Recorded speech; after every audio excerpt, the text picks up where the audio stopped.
আজকাল আমরা সবাই স্মার্টফোন নিয়ে কত না ঝামেলা করি। চার্জিং নিয়ে সমস্যা, ব্যাটারি দ্রুত খারাপ হওয়া, ফোন গরম হয়ে যাওয়া, এসব তো অনেকেরই পরিচিত। কিন্তু জানেন কি, একটা নতুন প্রযুক্তি আছে যেটা আপনার ফোনের ব্যাটারি অনেক দিন ভালো রাখতে সাহায্য করতে পারে। নামটা শুনে একটু কৌতূহল জাগবে, বাইপাস চার্জিং।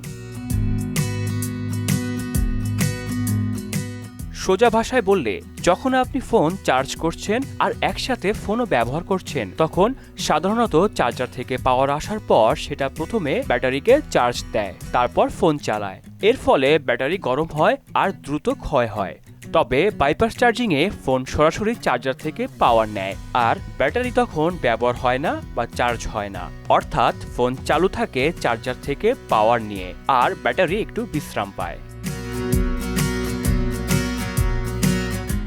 কেন এটা দরকার?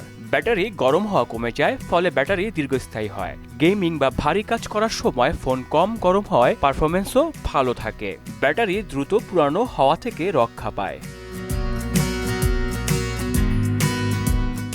যেসব ফোনে এই ফিচার আছে সেখানে চার্জিং করার সময় ফোন গরম কম হয় এবং ব্যাটারির স্বাস্থ্য অনেক ভালো থাকে। তাই যদি আপনার ফোনে এই ফিচার থাকে, চেষ্টা করে দেখুন, নিশ্চিত ভালো লাগবে।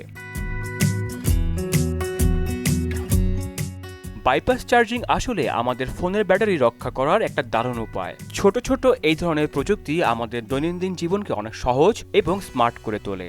তাই ফোনের সেটিংয়ে এই ফিচার খুঁজে বের করুন আর আপনার ব্যাটারির যত্ন নিন। আহসানুল হৃদয়, মোহনা অনলাইন।